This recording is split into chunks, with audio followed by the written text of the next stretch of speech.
অষ্টম শ্রেণীর প্রিয় শিক্ষার্থী বন্ধুরা, আগামীকালকে সকালেই তোমাদের ইতিহাস ও সামাজিক বিজ্ঞান পরীক্ষা। আমরা এই পরীক্ষার বোর্ড থেকে যে প্রশ্ন দেওয়া হয়েছে এই প্রশ্নটি সমাধান করব।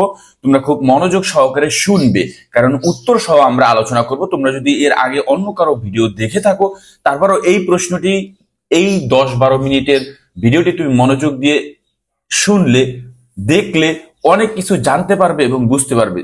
যেহেতু আমরা উত্তর সহ আলোচনা করব, সুতরাং এখান থেকেও কিন্তু তোমার একবার অনুশীলন করা হয়ে যাবে প্রশ্নটি। সুতরাং আমরা চলো উত্তর সহ প্রশ্নগুলো আলোচনা করে, যা এনসিটিবি বা বোর্ড থেকে তোমাদের জন্য নির্দেশনামূলক প্রশ্ন দেওয়া হয়েছে, আমরা এই প্রশ্নটির সমাধান করব। দেখো, ইতিহাস ও সামাজিক বিজ্ঞান অষ্টম শ্রেণী বহু নির্বাচনী প্রশ্ন, পূর্ণমান 15, অর্থাৎ 15টি বহু নির্বাচনী প্রশ্ন থাকবে। এই 15টি প্রশ্নের উত্তর তোমাকে দিতে হবে এখান থেকে। মানুষের সমাজ ও সংস্কৃতির গঠন ও রূপান্তরের আরো একটি তথ্য কিভাবে জানা যায়? আমরা জানা যায় তাম্র শাসন থেকে। তাম্র শাসন থেকে। প্রত্নতাত্ত্বিক উৎস 9 কোনটি? প্রত্নতাত্ত্বিক উৎস 9 কোনটি? আমরা জানি চর্যাপদ প্রত্নতাত্ত্বিক উৎস 9, কারণ এটা হচ্ছে সাহিত্যিক উৎস। নিচের কোনগুলো সামাজিক সাংস্কৃতিক ইতিহাসের উৎস? সামাজিক সংস্কৃতির উৎস হচ্ছে, দেখো, মৃৎপাত্র, পোড়ামাটির ফলক, শিলা লিপি। গঙ্গা ডিরাই রাজ্য কোনটি? গঙ্গা ডিরাই রাজ্য হচ্ছে গঙ্গা নদীর দুটি স্রোত ধারার মধ্যবর্তী ভূভাগ। নিচের প্রশ্নটি পরে 5 নং প্রশ্নের উত্তর দাও। সৌরভ অষ্টম শ্রেণীর ছাত্র। সে তার ইতিহাস ও সামাজিক বিজ্ঞান বই পড়ে জানতে পারল যুক্তরাষ্ট্রের একজন বিখ্যাত মানবতাবাদী নেতা সারা জীবন বর্ণ বৈষম্যের বিরুদ্ধে লড়াই করে গিয়েছেন। সে আরো জানলো তিনি এই লড়াইয়ের ধারণা পেয়েছিলেন ভারতীয় উপমহাদেশের একজন বিখ্যাত রাজনীতিবিদের থেকে। আচ্ছা, খুবই মার্টিন লুথার কিং এই আন্দোলনটি করছে, আর কার কাছ থেকে? মহাত্মা গান্ধীর কাছ থেকে তিনি এটি নিয়েছে। এখন প্রশ্ন হচ্ছে, প্রেক্ষাপটে ভারতীয় উপমহাদেশের বিখ্যাত রাজনীতিবিদ কে ছিলেন? এটা হচ্ছে মহাত্মা গান্ধী। মহাত্মা গান্ধী। আর এই আন্দোলনটি মূলত চালিয়েছিল মার্টিন লুথার কিং। আশা করি তোমরা জানো। মিশরীয় সভ্যতার বা মিশরীয় সমাজে উচ্চ শ্রেণীতে অবস্থান করতেন কারা? আমরা জানি পুরোহিতগণ। উচ্চ শ্রেণীতে অবস্থান করত কারা? পুরোহিতগণ। নারীদের অত্যন্ত সীমিত অধিকার ছিল কোন সভ্যতায়? অত্যন্ত সীমিত অধিকার ছিল মিশরীয় এবং এশিরীয় সভ্যতায়। মিশরীয় এবং এশিরীয় সভ্যতায়। সামিন ডকুমেন্টারি জার্নাল পরে জানতে পারলো পৃথিবীতে এমন একটি বায়োম আছে যেখানে স্থায়ীভাবে হিমায়িত মাটির স্তর বিদ্যমান। সামিনের জানা বায়োমটির নাম হবে তুন্দ্রা বায়োম। কি বায়োম? Tundra biome. ডাউকি ফল্টের বৈশিষ্ট্য কোনটি? ডাউকি ফল্টের বৈশিষ্ট্য কোনটি? এটি হচ্ছে বাংলাদেশ ভূমিকম্পের ঝুঁকিতে আছে, অর্থাৎ বাংলাদেশ ভূমিকম্পের ঝুঁকিতে আছে। এটাই একটা বৈশিষ্ট্য ডাউকি ফল্টের, কারণ আমরা জানি এই ডাউকি ফল্টের রেখায় বাংলাদেশের অবস্থান। অষ্টম শ্রেণীর শিক্ষার্থীরা দেশের দক্ষিণ পূর্ব অংশে শিক্ষা সফরে গিয়ে দেখলো সেখানে বন থেকে আহরিত উদ্ভিদের উপর ভিত্তি করে একটি কাগজের মিল প্রতিষ্ঠিত হয়েছে। কাগজ মিলটির কাঁচামাল কি? বাঁশ। কারণ দক্ষিণ পূর্বাঞ্চলের বনে বেশি পরিমাণে কি? বাঁশ জন্মে। তাই যেহেতু দক্ষিণ পূর্বাংশের উদ্ভিদের উপর নির্ভরশীল, তাই এটা হবে বাঁশ। আর কাগজ শিল্পের প্রধান কাঁচামাল হচ্ছে বাঁশ। নিচের প্রেক্ষাপটটি লক্ষ্য করে 11-12 নং প্রশ্ন উত্তর দাও। দেখো, বায়োম 1 50 ডিগ্রি থেকে 70 ডিগ্রি অক্ষাংশ। বি, উত্তর গোলার্ধের 10 থেকে 20 অক্ষাংশ। সি, বিষুবীয় রেখার উত্তর দক্ষিণে 10 ডিগ্রি অক্ষাংশ। প্রশ্ন 11, প্রেক্ষাপট 1 চিহ্নিত বায়োমটি এর গড় বৃষ্টিপাত কত বলছে? গড় বৃষ্টিপাত কত? আমরা জানি এখানে 75 সেন্টিমিটার হচ্ছে এর গড় বৃষ্টিপাত। 12 নং প্রশ্নটি তোমরা দেখো, প্রেক্ষাপট বি এবং সি বায়োম দুটির বৈশিষ্ট্য লিখো। বি এবং সি বায়োম দুটির বৈশিষ্ট্য হচ্ছে নিরক্ষীয়, ক্রান্তীয় এবং নাতিশীতোষ্ণ অঞ্চলে বিস্তৃত। 13 নং প্রশ্ন, গাছপালা বায়ুমণ্ডলে যতটুকু কার্বন ডাই অক্সাইড ছেড়ে দেয় তার চেয়ে বেশি পরিমাণ শোষণ করাই হলো, বেশি পরিমাণ যদি শোষণ করে তাকে বলি হয় কার্বন সিঙ্ক। কার্বন সিঙ্ক যতটুকু ছাড়ে তার চেয়ে বেশি নেয়, এটাকে বলা হয় কার্বন সিঙ্ক। 14 নং, তুন্দ্রা বায়োম এর বৈশিষ্ট্য কোনটি? তুন্দ্রা বায়োমের বৈশিষ্ট্য হচ্ছে তাপমাত্রা কম, শীতকাল দীর্ঘ এবং জীবের উদ্ভিদকাল সংক্ষিপ্ত, মানে অল্প দিন এখানে উদ্ভিদ বাঁচে। বৈষম্য দূর করার জন্য প্রতিটি মানুষকে ড্যাশ গ্রহণের সমান সুযোগ প্রদান করতে হবে, কি পণ্য বা সেবা। তাহলে এখানে কি হবে, বৈষম্য দূর করার জন্য প্রতিটি মানুষকে পণ্য বা সেবা গ্রহণের, এখানে হবে পণ্য বা সেবা গ্রহণের সমান সুযোগ প্রদান করতে হবে। এইগুলো কিন্তু ছিল তোমাদের বহু নির্বাচনী প্রশ্ন, যা আমরা উত্তর সহকারে দেখলাম। এখন আমরা উত্তর সহ আলোচনা করব এক কথায় প্রশ্নগুলো। দেখো আমি উত্তরগুলো বলে যাব এক বাক্যে। বাংলার প্রাচীনতম একটি সমুদ্র বন্দরের নাম লিখো। তাম্রলিপি। যৌতুক বন্ধ করো গল্পটি কার বিয়ে ঠিক হয়েছিল? তারাবুর বিয়ে ঠিক হয়েছিল। শিল্প বিপ্লবের সূচনা হয় কোথায়? আমরা জানি শিল্প বিপ্লবের সূচনা হয় ইংল্যান্ডে। সরকারের অঙ্গ বা বিভাগ কয়টি? তিনটি, আইন বিভাগ, বিচার বিভাগ এবং শাসন বিভাগ। ৩৬৫ দিনে বছর শুরু হয় কোন সভ্যতায়? আমরা জানি মিশরীয় সভ্যতায়। ভাস্কো দা গামা কে ছিলেন? পর্তুগিজ নাগরিক। বঙ্গোপসাগরের কোল ঘেঁষে বাংলাদেশের উপকূলীয় তটরেখার দৈর্ঘ্য কত কিলোমিটার? ৭১০ কিলোমিটার। এক নটিক্যাল মাইল সমান সমান কত মিটার? আমরা জানি 1852 মিটার। 1852 মিটার। আমি বারবার বলি কারণ তোমরা যেন শুনলে ভিডিওটি মনোযোগ দিয়ে একদম বুঝতে পারো, কারণ আমরা A to Z সকল প্রশ্নেরই সমাধান এই ভিডিওতে দিব, তাই একটু ভিডিওটি বড় হয়ে যাবে। বর্তমানে সুন্দরবনে কত প্রজাতির মাছ পাওয়া যায়? 120 ধরনের। বর্তমানে সুন্দরবনে 120 ধরনের মাছ পাওয়া যায়। বাংলাদেশের মোট বনভূমির পরিমাণ কত? অনেক জায়গায় 13 দেওয়া আছে, 17 দেওয়া আছে, আবার এই জায়গাতে তোমরা লিখতে পারো 17.04ও লিখতে পারো। এখন আমরা দেখব সংক্ষিপ্ত প্রশ্ন। প্রতিটিতে মার্ক হচ্ছে 2, 10টি প্রশ্ন থাকবে। 10টি প্রশ্নের প্রতিটিতে মার্ক 2 হলে 10 দ্বিগুণে 20। তোমরা এই প্রশ্নটি দেখো নাও। এই যে প্রশ্নটি আছে না, আমরা এই প্রশ্ন এবং উত্তর একে একে আলোচনা করব। চলো আমরা একটু দেখে আসি। এই 10টি প্রশ্ন তোমরা একটা স্ক্রিনশট মেরেও নিতে পারো, অথবা আমি এই প্রশ্ন একটা উত্তর, প্রশ্ন এবং উত্তর উল্লেখ করে দেখো। প্রশ্ন 1 দেখো, সামাজিক ইতিহাস কি? একটি সামাজিক ইতিহাসের বা উৎসের নাম লিখো। সমাজের নানান উপাদানের পরিবর্তন, রূপান্তর, অনুধাবনের জন্য কালানুক্রমিক গবেষণা ভিত্তিক যে প্রচেষ্টা গ্রহণ করা হয় তাই সামাজিক ইতিহাস। সামাজিক ইতিহাসের একটি উৎস হলো ভ্রমণ বিবরণী। ভ্রমণ বিবরণী। প্রশ্ন 2, সামাজিক নিয়ন্ত্রণ বলতে কি বোঝায়? তোমাদের এই প্রশ্ন এখানে দেখছো, সামাজিক নিয়ন্ত্রণ বলতে কি বোঝায়? আমি এখানেও প্রশ্নগুলো উল্লেখ রাখলাম। সামাজিক নিয়ন্ত্রণ বলতে সমাজ কর্তৃক গৃহীত এমন সব পন্থা, ব্যবস্থা, প্রক্রিয়াকে বোঝায় যার সাহায্যে ব্যক্তির কাজকর্ম, তার চাল চলন, আচার ব্যবহার ইত্যাদি সমাজ কর্তৃক ঈপ্সিত ধারায় পরিচালিত হয়। অর্থাৎ সামাজিক নিয়ন্ত্রণ হলো এমন সব প্রক্রিয়া বা ব্যবস্থা যা ব্যক্তির আচরণকে নিয়ন্ত্রণ করে। এর মূল কথা হচ্ছে দুষ্টের দমন, অর্থাৎ খারাপ লোক বা খারাপ কাজের দমন করা, এবং শিষ্টের পালন, অর্থাৎ নিয়ম কানুন মেনে চলা। 3 নং প্রশ্ন হচ্ছে হায়ারোগ্লিফিক কি? ব্যাখ্যা করো। মিশরীয়দের লিখন পদ্ধতির নাম হচ্ছে হায়ারোগ্লিফিক্স। হায়ারোগ্লিফিক্স শব্দের অর্থ হচ্ছে পবিত্র লিপি। সম্ভবত ধর্ম, মন্দির বা পিরামিড বা রাজার আদেশ প্রভৃতি রূপচিত্র লিপিবদ্ধ গুলোতে পাওয়া গেছে বলেই এর নামকরণ করা হয়েছে হায়ারোগ্লিফিক্স। প্রাচীন রাজবংশের যুগে মিশরীয়রা 24টি হায়ারোগ্লিফিক্স চিহ্ন বা বর্ণমালার ব্যবহার শুরু করে। দেখো এখান থেকে কিন্তু তোমাদের এমসিকিউ হয়ে যাচ্ছে। 24টি হায়ারোগ্লিফিক্স ব্যবহার করা হয়। হায়ারোগ্লিফিক্স অর্থ কি? পবিত্র লিপি। এগুলো এই বর্ণমালা প্রথম পর্যায়ে চিত্রভিত্তিক, দ্বিতীয় পর্যায়ে অক্ষর ভিত্তিক এবং শেষ পর্যায়ে বর্ণভিত্তিক ছিল। প্রথম দিকে পাথর আর কাঠের গায়ে এই লিপি খোদাই করা হতো। চতুর্থ প্রশ্ন, রেনেসা কাকে বলে?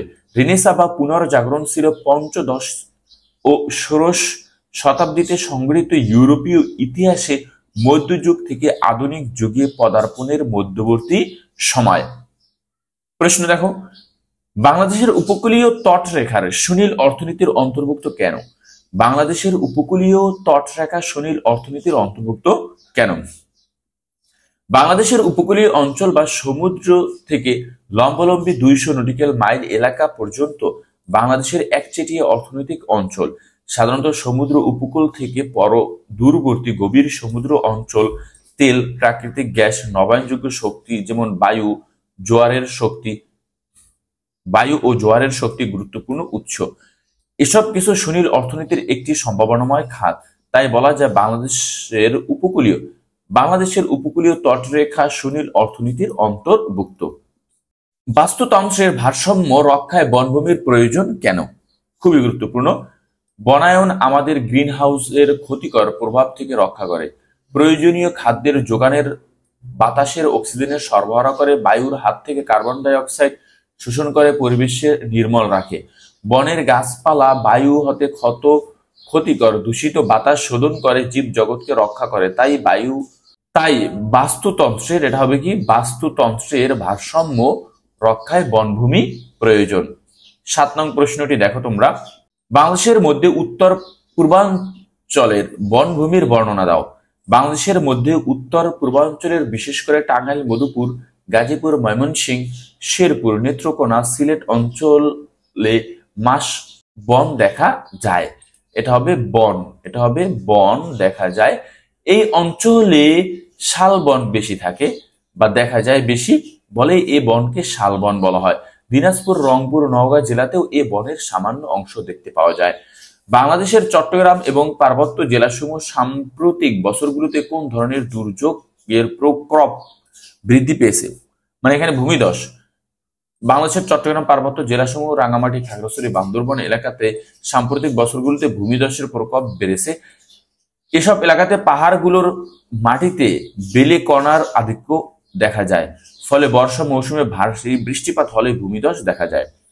মিশ্র অর্থ ব্যবস্থা কাকে বলে? খুবই গুরুত্বপূর্ণ। ধনতান্ত্রিক অর্থব্যবস্থা, সমাজতান্ত্রিক অর্থব্যবস্থা এবং মিশ্র অর্থব্যবস্থা।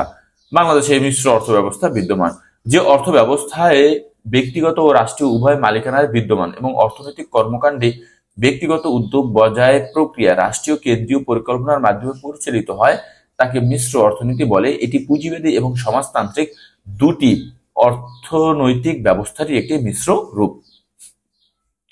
দেখো সর্বশেষ প্রশ্ন তোমাদের, সংক্ষিপ্ত প্রশ্নের। অর্থনীতির পরিভাষায় নির্বাচন বলতে কি বোঝায়? অর্থাৎ মানুষ বা ভোক্তা এর অভাব বা আকাঙ্ক্ষা একত্রে পূরণ করা সম্ভব না। সব আকাঙ্ক্ষা অভাব পূরণ করা একত্রে সম্ভব বা সমর্থন হয় না। তাই অসীম অভাবের মধ্য থেকে বাছাই করতে হয় কোন অভাবটি আগে পূরণ করতে হবে। এই বাছাই প্রক্রিয়াকেই অর্থনীতিতে নির্বাচন হিসেবে গণ্য বা অর্থনীতির নির্বাচন হিসেবে বিবেচিত হয়। এরপরে আমরা চলে যাব, দেখো তোমাদের বহু নির্বাচনী প্রশ্ন, প্রেক্ষাপটবিহীন। 3টি প্রশ্ন থাকবে, 3 পাশা 15 মার্ক, প্রতিটি প্রশ্নে 5 মার্ক করে। প্রত্নতাত্ত্বিক উৎস কি? এর উপাদান। সুমেরীয় সভ্যতাকে মেসোপটেমীয় সভ্যতার অগ্রদূত বলা হয় কেন? ব্যাখ্যা করো। বাংলাদেশের সুনীল অর্থনীতির উল্লেখযোগ্য দিক সমূহ অ্যাকুয়া কালচারের গুরুত্ব লিখো। চলো আমরা এর উত্তরগুলো খুব ভালোভাবে দেখে আসি। প্রথম প্রশ্ন, প্রত্নতাত্ত্বিক উৎস বা উপাদান থেকে কিভাবে ইতিহাস জানা যায় বর্ণনা করো। যেসব বস্তু বা উপাদান থেকে আমরা বিশেষ সময়, স্থান বা ব্যক্তি সম্পর্কে বিভিন্ন ধরনের ইতিহাসের তথ্য পাই, সেই উপাদানই ইতিহাসের প্রত্নতাত্ত্বিক উপাদান। যেরকম লিপিমালা, মুদ্রা, স্থাপত্য, ভাস্কর্য, স্মৃতিসৌধ, মৃৎশিল্প, মৃৎপাত্র, তৈজসপত্র, মূর্তি, তরোয়াল ইত্যাদি। আমরা মুদ্রা থেকে বিভিন্ন রাজার রাজত্বের সময়কাল, অর্থনৈতিক সমৃদ্ধি এবং সমাজ ব্যবস্থা, ধর্মবিশ্বাস প্রভৃতি সম্পর্ক জানতে পারি। মুদ্রায় রাজার নাম, সন, তারিখ, রাজার মূর্তি, নানা দেবদেবীর মূর্তি খোদাই করা থাকে। শিলালিপি হলো পাথরের গায়ে লিখিত লিপি। যুদ্ধ বিগ্রহ, ভূমি দান এবং রাজার আদেশ, রাজার নাম, রাজার জয় বা রাজ্য জয়, রাজত্বকাল, ধর্ম বিশ্বাস প্রভৃতি বিষয় আমরা শিলালিপি থেকে জানতে পারি। এছাড়াও স্থাপত্য নিদর্শন, স্মৃতিস্তম্ভ, সমাধি, শিল্পকৃতি, মৃৎশিল্প, মৃৎপাত্র এবং তৈজসপত্র আদিও অলিখিত উপাদানের অন্তর্ভুক্ত। 2 নং প্রশ্ন, সুমেরীয় সভ্যতাকে মেসোপটেমীয় সভ্যতার অগ্রদূত বলা হয় কেন? খুবই গুরুত্বপূর্ণ প্রশ্ন।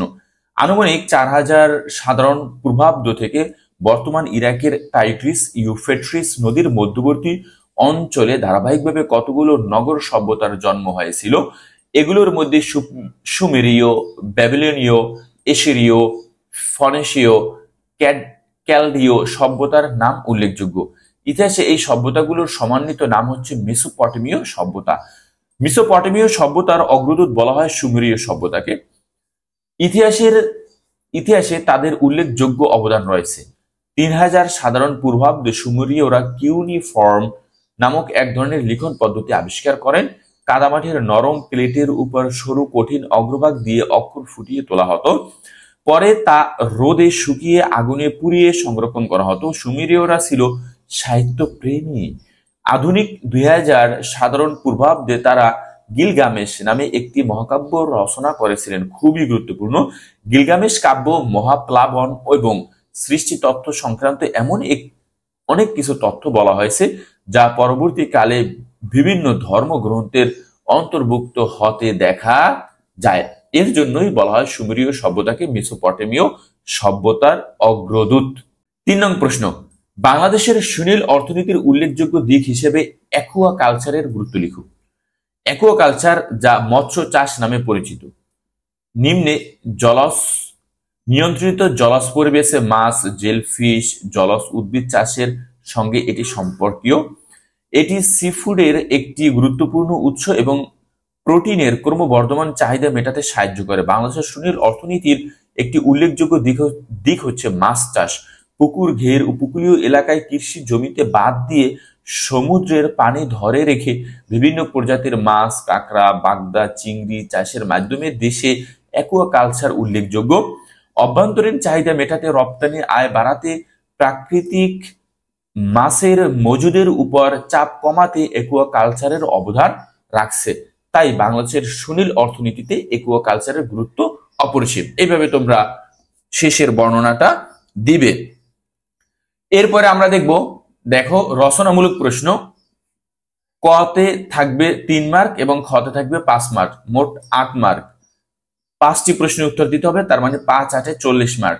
এটি দৃশ্যপট নির্ভর। তোমার একটি দৃশ্য দিয়ে দিবে, তার আলোকে ক খ প্রশ্ন করবে। তোমরা এই দৃশ্যপট এবং প্রশ্নটি দেখে নাও।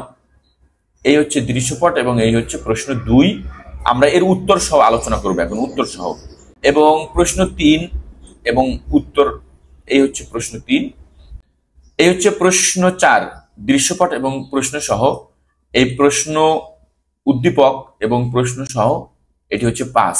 আমরা এই 5টির উত্তর সহ আলোচনা করবো এখন। দেখো দৃশ্যপট 1-এ কি বলা আছে এখানে, এবং 2টি প্রশ্ন করা আছে। প্রশ্নগুলোর উত্তর যদি আমরা একটু দেখি। শিক্ষার্থীদের দেখা প্রত্ন নিদর্শনের কি ধরনের সৃষ্টিশীল চিন্তা ফুটে উঠেছে বর্ণনা করো। আমরা একটু দেখি, তোমরা এখান থেকে দেখে নাও এই প্রশ্নটি।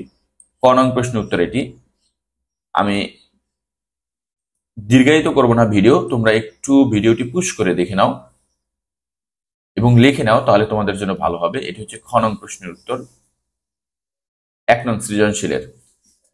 2 নং সৃজনশীল দেখো, দৃশ্যপট 1, খালেক স্যার শ্রেণীকক্ষে প্রত্নতাত্ত্বিক উপাদানের উপর পাঠদানকালে শিক্ষার্থীদের বলেন প্রাচীনকালে ভূমি বেচাকেনার ক্ষেত্রে বিশেষ ধরনের উপাদান ব্যবহার করা হতো। দৃশ্যপট 2, জনাব এক্স একটি প্রতিষ্ঠানে কর্মরত, তিনি ঠিক সময় অফিসে আসে না। এক পর্যায়ে তিনি অফিসে বড় ধরনের দুর্নীতির সাথে জড়িয়ে যায়। প্রেক্ষাপটে খালেক স্যারের আলোচ্য বিষয়টি কি এবং প্রেক্ষাপটে জনাব এক্স এর আচরণ শুধু কি নিয়ন্ত্রণযোগ্য? মতামত লিখো।